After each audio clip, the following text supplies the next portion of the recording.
les amis, c'est Ludo, j'espère que vous allez bien. On se retrouve aujourd'hui pour une nouvelle vidéo et il va s'agir d'un update lecture.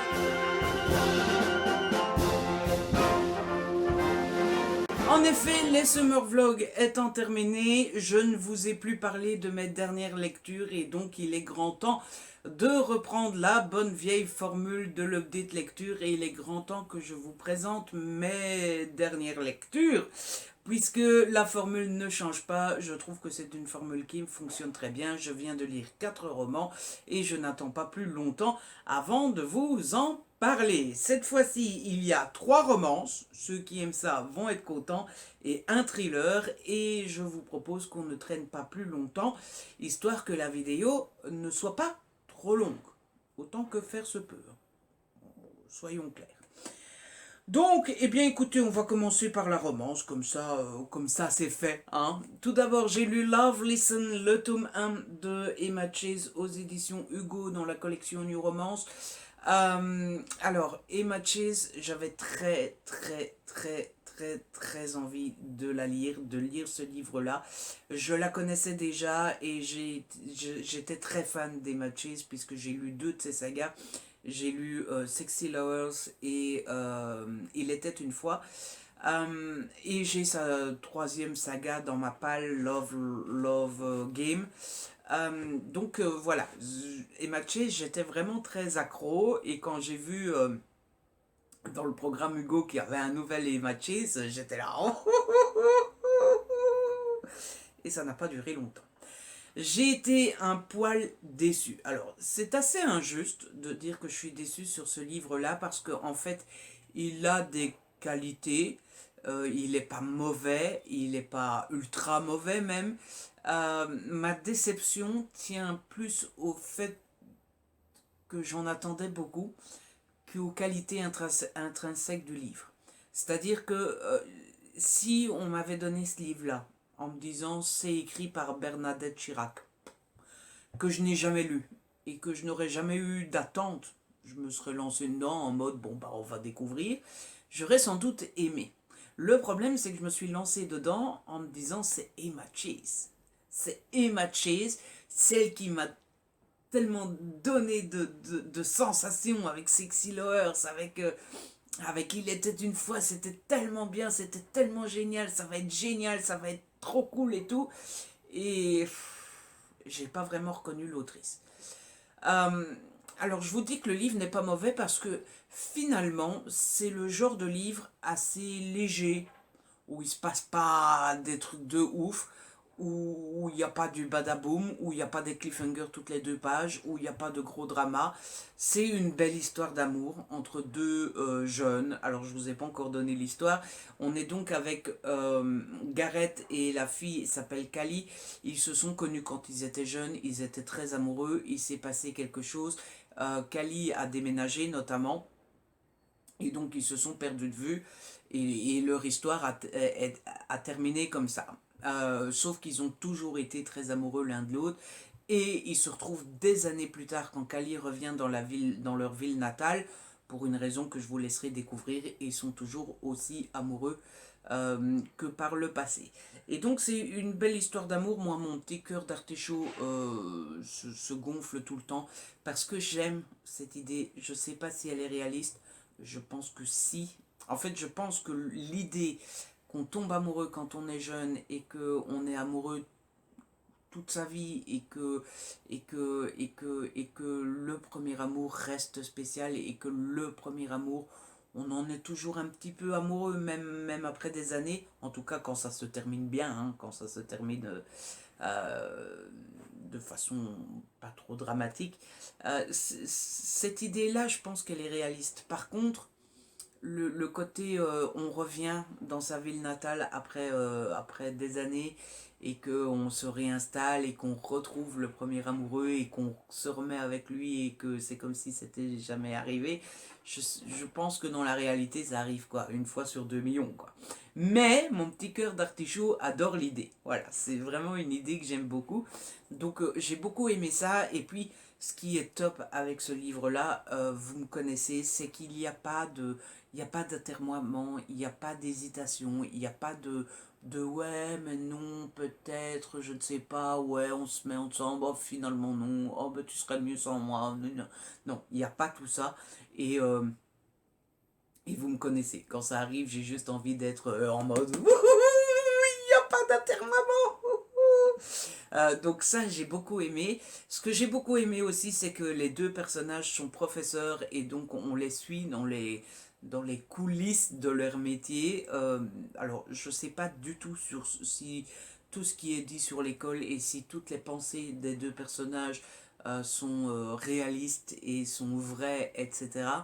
Mais ça donnait un petit côté... en fait, ça donnait un petit côté Grey's Anatomy, mais à l'école, voilà, où on les suit dans leur métier, tout en les suivant dans leur vie privée, et on les suit, on suit les pensées des profs envers leurs élèves, en mode, celui-là, il est vraiment... hein, celui-là, c'est dommage parce qu'on sent qu'il est capable, et celui-là, ah, je l'aime bien, et celui-là, je l'aime pas du tout, et puis Garrett donne beaucoup d'exemples de si je veux me faire respecter, il faut que je réponde ça, j'ai pas du tout envie de le punir, mais il faut bien, etc. etc. Donc j'ai beaucoup aimé tout ça. Et puis, et puis voilà quoi, en fait c'est léger, c'est pas prise de tête, ça va plutôt rapidement, puisqu'il n'y a pas toute cette mise en place de la relation, puisqu'ils se connaissent depuis déjà longtemps. Donc voilà, c'est sympathique. Le seul truc, c'est que c'est du Emma Chase et que j'en attendais plus. Je trouve que les autres Emma Chase sont plus profonds, sont plus forts, font naître des choses plus... Vous voyez, là, c'est trop léger pour du Emma Chase. Mais comme je vous le disais, si on m'avait pas dit que c'était du Emma Chase, j'aurais sans doute aimé. Ensuite, le deuxième livre que j'ai lu, bon, on va rester chez Hugo, j'ai lu Destin troublé de Geneva Lee aux éditions Hugo, donc dans la collection du romance, mais en format poche cette fois-ci. J'avais très envie d'essayer Geneva Lee parce que j'ai très envie depuis toujours de tenter la saga Royal Saga, sauf que vous savez, il y a 7 tomes, je pense, ou un truc comme ça. J'ai déjà les 2 premiers dans ma palle, mais vous savez, quand vous savez d'avance qu'il y a 7 tomes, vous avez un peu de mal à vous lancer. Et donc, ça faisait très longtemps que j'avais envie de tester celui-là, parce que celui-là, c'est du one-shot.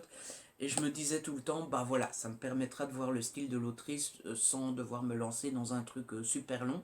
Et donc, quand je l'ai vu encore une fois dans le programme d'Hugo, je me suis dit, oh, c'est l'occasion. Et j'ai bien fait de le demander parce que j'ai vraiment beaucoup aimé. Je l'ai lu en une journée, même pas. Pour vous dire, je l'ai commencé dimanche après-midi, lundi matin, il était fini. C'est l'histoire de Faith, qui est une jeune femme qui n'a pas la vie... elle vivote plus qu'elle ne vit en fait. Voilà, elle est là, elle a eu des ennuis dans son passé, elle va aux réunions des narcotiques anonymes. Et elle s'occupe de son petit-fils qui s'appelle Max. Max qui n'a pas de chance non plus puisqu'il est en situation de handicap, il est malentendant et... donc attendez, quand on n'entend pas on est sourd, malentendant, et quand on ne parle pas on est muet. Voilà. Et donc il a ces deux handicaps malheureusement. Et on sent qu'en fait Faith a un passé très compliqué qui la poursuit. Et donc voilà. Et tout va changer jusqu'au jour où elle va rencontrer Jude, qui est le bel homme, le canon, oh là là qu'il est beau, qui vient de on ne sait où, il est nouveau dans le village et il va se présenter à une réunion de narcotiques anonymes et c'est comme ça qu'ils vont se rencontrer. J'ai beaucoup aimé, les thèmes sont assez durs puisqu'on parle quand même d'addiction à la drogue, à l'alcool, etc. Comme je vous disais, Faith est plutôt triste dans la vie, mais tout est parfaitement dosé. C'est pas triste genre pour être dans le pathos, quoi. C'est pas triste pour le plaisir d'être triste.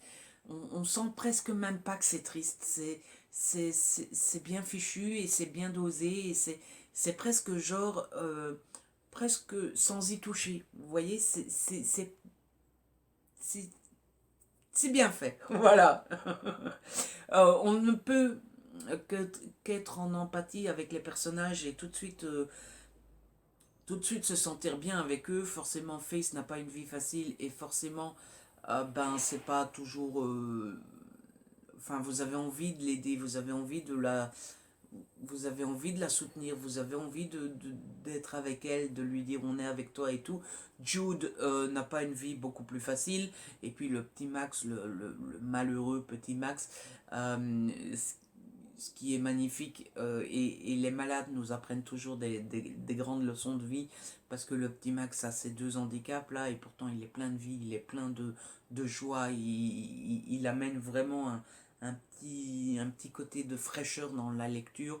Les enfants, je ne sais pas ce que vous en pensez, mais dans les romans, je trouve que c'est toujours une bonne idée. Et puis il y a le style de l'autrice, ça va très vite, ça se lit sans fin, les chapitres s'enchaînent sans souci. Il y a des bons dans le passé, vous savez qu'en général je n'aime pas du tout ça. Et là j'ai tellement accroché au style de l'autrice que même les bons dans le passé, ça passait crème, quoi. Ça m'a pas du tout, du tout dérangé. Et puis la grande force de cette romance, c'est que il y a un gros twist, un gros plot twist au milieu, trois quarts, enfin un moment.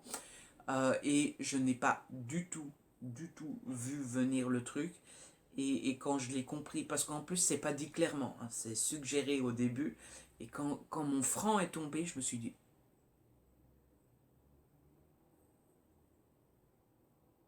mais, mais, c'est pas possible, qu'est-ce que c'est cette histoire? Donc voilà, j'ai vraiment beaucoup aimé du début à la fin. Et pour la petite anecdote, je ne sais pas si je me fais une idée ou pas, mais je pense que c'est mon premier Hugo à point de vue unique. Il n'y a pas le point de vue de Jude, il n'y a que le point de vue de Face, et je me demande si c'est pas le tout premier. J'ai pas souvenir d'un autre Hugo où il n'y a pas les deux points de vue. Ensuite, la troisième romance que j'ai lue, c'est L'été est à nous de Caro Emmeline aux éditions HarperCollins en format poche. Alors, Caro Emmeline, je ne vais pas dire qu'on est amis, mais c'est une autrice avec qui je discute souvent sur Insta. Et quand c'est comme ça, vous vous doutez bien qu'on adorerait pouvoir dire qu'on a adoré. Malheureusement, c'est pas du tout le cas et j'ai pas du tout aimé ce livre-là.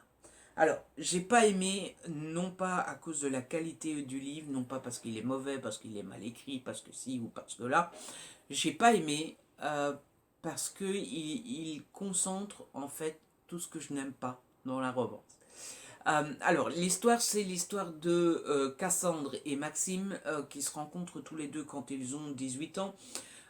Ils sont en vacances au même endroit, ils tombent complètement amoureux, le coup de foudre, l'amour de vacances.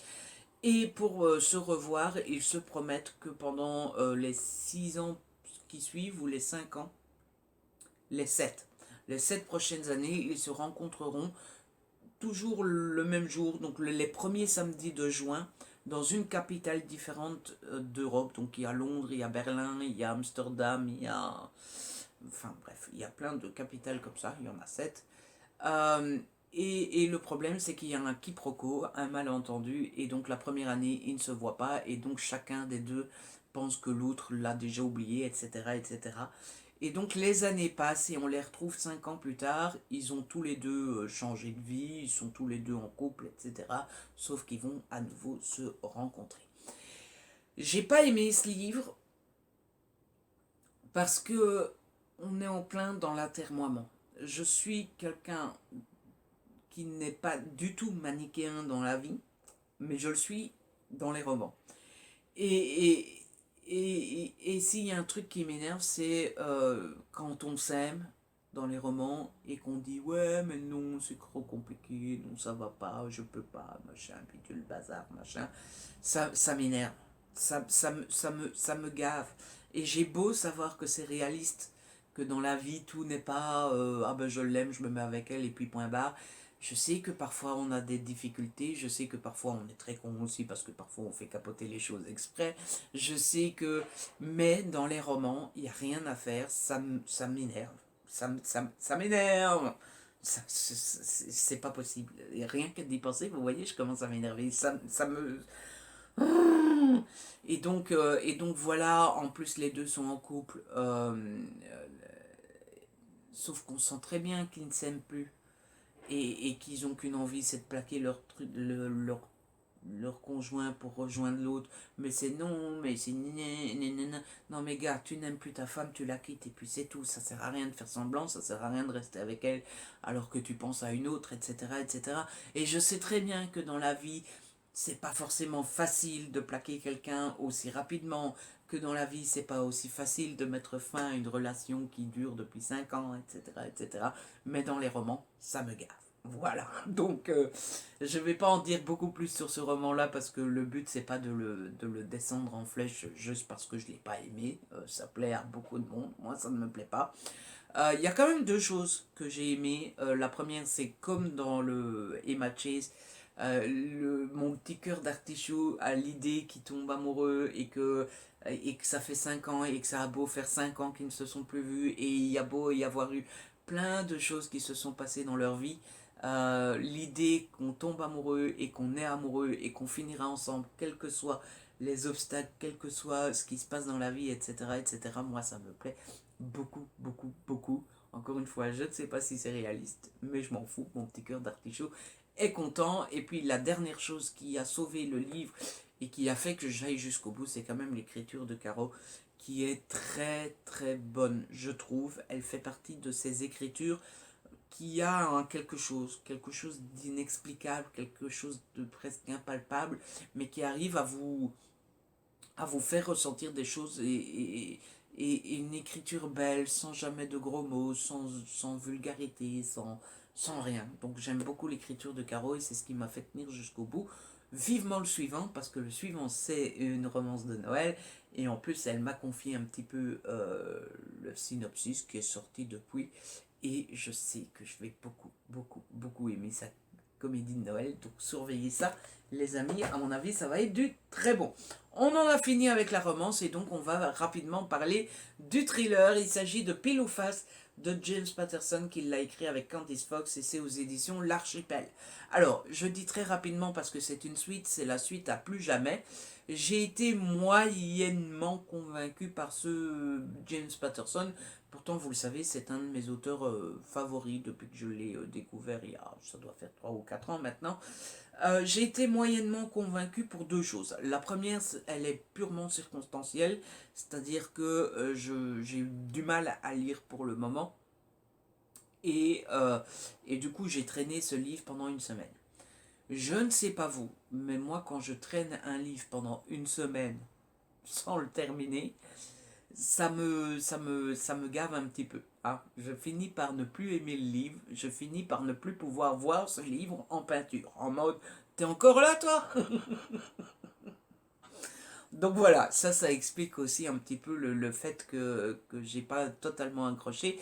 Et puis j'ai pas tellement accroché à cause d'une des deux intrigues. Alors je vous disais, c'est une suite. Je pense qu'il vaut mieux lire le premier tout de même. L'une des deux intrigues, c'est la suite directe du premier tome où on retrouve donc le frère de d'Harriet. Je n'en dirai pas plus. J'ai été très surpris par cette intrigue-là. J'ai beaucoup aimé découvrir un peu plus bon, je pense que c'est pas un secret. Le frère d'Harriet a des ennuis et bah, quand ça se passe comme ça et qu'on est bien pris dans l'histoire en tout cas, eh bien on ne peut pas s'empêcher de se demander si le personnage va s'en sortir, quoi, si tout va bien se passer pour lui. Donc ça j'ai beaucoup aimé. L'autre intrigue parlait du terrorisme dans une petite ville, puisqu'il y a une fille qui est complètement starbée, qui n'a pas toutes ses frites dans le même sachet et qui n'est pas câblée tout comme, comme il faut, hein. Elle n'est pas câblée comme une femme normale. Euh, et, euh, et elle en veut à la ville entière à cause d'un de ses ennuis. Alors, il lui est arrivé quelque chose de très grave et de très dégueulasse et c'est pas normal que ça lui est arrivé et que voilà. Donc elle a raison d'être en colère. Par contre, en vouloir à la terre entière, c'est pas la solution non plus. Donc elle est complètement. Mais et du coup, elle se transforme un petit peu en terroriste. Et je sais pas, je vais pas dire que c'est pas réaliste parce que maintenant ces salopards de terroristes s'attaquent à tout le monde, n'importe où, n'importe quand, parce qu'ils sont tous starbés autant l'un que les autres, hein, faut le dire. Mais je sais pas, est-ce que c'était mal amené, est-ce que ça arrivait trop vite, est-ce que, est-ce que c'est parce qu'on en parle trop dans la réalité, je sais pas, j'ai pas accroché, voilà, j'arrive pas à l'expliquer, je ne sais pas pourquoi, j'ai pas accroché. Ça arrive, je pense, parfois dans la lecture, il y a des petits mystères, il y a, parfois on accroche, on sait pas pourquoi, parfois on n'accroche pas et on ne sait toujours pas pourquoi. Donc voilà, par contre, tous les ingrédients de James Patterson habituels sont là, les chapitres sont très courts, ça va très vite, on rentre directement dans le là, il y a pas de détails, il n'y a rien qui traîne, tout est impeccable, on s'attache très vite au personnage. Moi j'ai été content de retrouver Harriet parce que je l'avais beaucoup aimé dans le premier tome. Euh, donc voilà, tout ça est là, tout de même, mais j'ai pas complètement accroché. Ceci dit, j'ai beaucoup aimé la fin. J'ai beaucoup aimé comment ça se termine. Il y a un petit cliffhanger et du coup j'ai hâte de découvrir la suite parce qu'à mon avis, la suite va être intéressante et à mon avis, ouais, j'en dirai pas plus parce que je veux vraiment pas spoiler, mais la suite risque d'être très bon. Et voilà, c'est comme ça que se termine cette vidéo. J'espère qu'elle vous a plu. J'espère que je vous ai donné envie de découvrir l'un de ces titres. Après tout, c'est le but de ce genre de vidéo. En tout cas, si vous l'avez aimé, n'hésitez pas à la liker, à la partager. N'hésitez pas à me laisser un petit commentaire. Vous savez que j'adore vous lire. Si ce n'est pas encore fait, abonnez-vous. C'est gratuit et ça fait plaisir. On se retrouve très vite pour une nouvelle vidéo. D'ici là, prenez soin de vous et de ceux que vous aimez.